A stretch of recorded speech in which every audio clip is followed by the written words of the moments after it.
This video is in concordance with Tariq Trekker. He has his own YouTube channel as well, where he travels to different parts of the Muslim world and talks about the history there. So I'm going to talk about Ibn Rushd, and he's going to be actually physically in Spain there, talking about the al-Mohads or Muwahidun and the different political ta'ifas that existed there. So please check out his channel, Tariq Trekker, Traveling the History of Islam. I'll put the links below in the description. Assalamu alaikum wa rahmatullahi ta'ala wa barakatuhu. My name is Hamza the Historian, and today I want to talk about Ibn Rushd, or also known as Averroes in the Western world. And I found this really interesting article from Frank Griffel, Professor Frank Griffel from Yale University. And the name of the article was Fakhr al-Razi, an Averroist after all, ? On the double truth theory in medieval Latin and Islamic thought. Now, Frank Griffel's, I guess you would say, call to fame or specialization is al-Ghazali. So he has this book, al-Ghazali's Philosophical Theology. And Frank Griffel is from Germany originally. And I'm going to read the opening paragraph of this article, because I think it's really interesting as far as being a Muslim in the West, because the thing about Ghazali, Averroes, Avicenna, they all played a big part in stimulating the Western Renaissance and the Enlightenment. So I'm going to begin here. In March 1277, Stephen Tempier, the Bishop of Paris, published a list of 219 teachings that he banned from being discussed at the city's university. Together with Cologne, Oxford, Paris, they hosted an important European universities at the time, and Tempier's list was soon adopted, or Tempier, I don't really speak French that well. So its list was soon adopted at other places of learning throughout Western Christendom. Compiled with the help of major scholars in the field, the list includes a whole range of teachings in philosophy and the natural sciences. Here the authority of the Church asserted itself and established an index of forbidden teachings. Many of those banned ideas were still relatively new in Paris, and had not been known 50 years before. Around 1230, a number of highly interesting books had arrived in Paris that had been translated from Arabic. Scholars in southern Europe, in Toledo, for instance, or at the court of the Holy Roman Emperor Frederick II in Palermo, received training in the sciences of the Arabs and persuaded some of their teachers to help translate important works from Arabic into Latin. Initially, these translations focused on foundational works in astronomy or mathematics. Like that book, many of the translated works were originally Greek but unavailable in Western libraries. Even many of the works of Aristotle were first translated from Arabic into Latin before more reliable translations from Greek were produced. By the second quarter of the 13th century, translators became interested in the commentaries that the Muslim scholar Ibn Rushd, known amongst the Latins as Averroes, wrote on the works of Aristotle. Averroes was a high-ranking scholar. He lived from 1126 to 1198, and he was a leader amongst the al-Mohad movement, in Arabic al-Muwahidun. So this movement aimed at rationalizing Islamic theology. You can see more on that in my series on Islamic Spain called the Mu'tabirun movement. I talk about Ibn Rushd and the likes there. Averroes took this goal so seriously that he argued Muslim theologians should accept the philosophy of Aristotle as the best expression of Islam. Of course, only an intellectual elite trained in both philosophy and theology, al-Kalam, would be able to reconcile the two and render Aristotle's teachings into a language that was acceptable for theologians. The majority of theologians, and most of all, the masses of believers, must accept the religious dogma that the elite establishes for them. The elite, in turn, should take recourse to the Quran as the book of Muslim revelation and teach the philosophical truths in ways that do not disturb these two groups and that make it easy for them to become righteous Muslims. So basically, Averroes was being read in Latin translation in the West. He became quite influential, but the church was highly skeptical of Averroes at first, and they did many book burnings of Averroes, and people who were found with these books oftentimes were burned at the stake.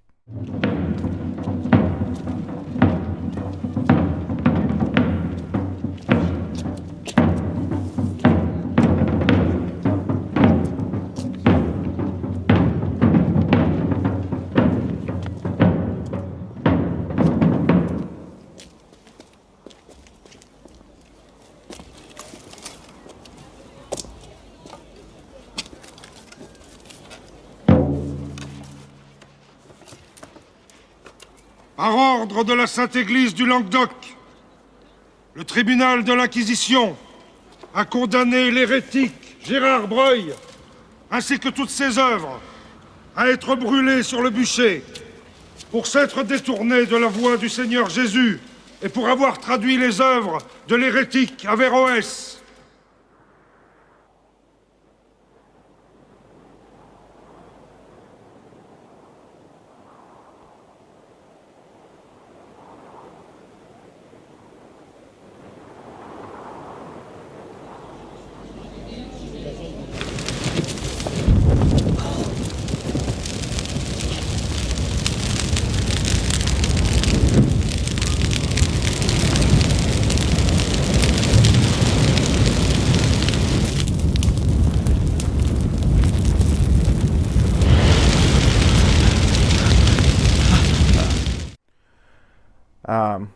So eventually, though, maybe in just a century later, you had Thomas Aquinas and other theologians who actually took up Aristotle and showed how Aristotle can actually boost Christian theology. So it had a permanent impact on Christian theology as well as Islamic theology.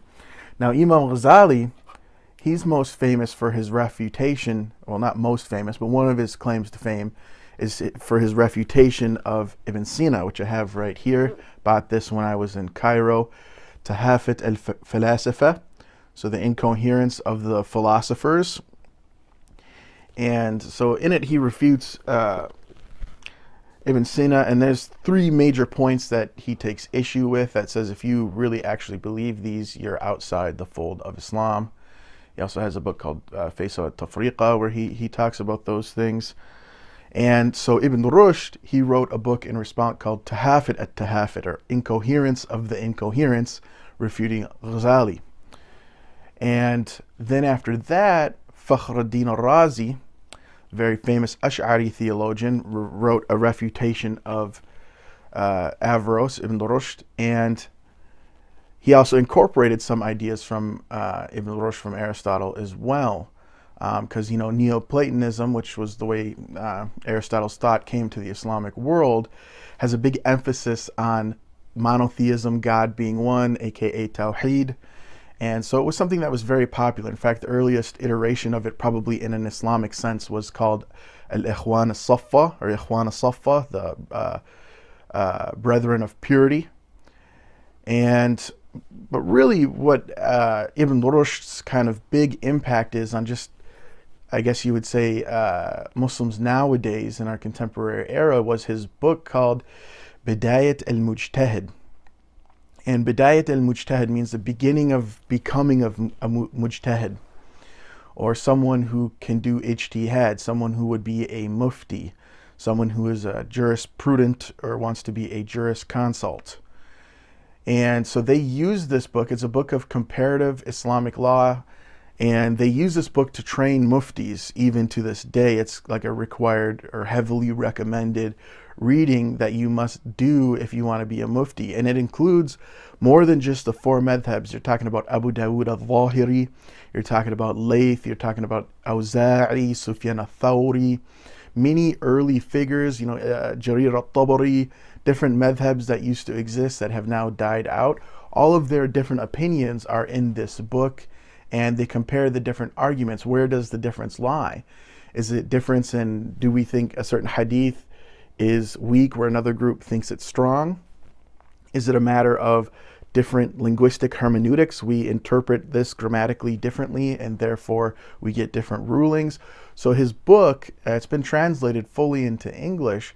His book covers all of those issues, and that's why it's required reading for any mufti nowadays, because it teaches you how to think like a jurist. So Ibn Rushd, he wasn't just a philosopher or theologian. He was also quite the jurist. He was practically a governor or wazir or mayor of a local ta'ifa, a city-state there in the Mohad kingdom.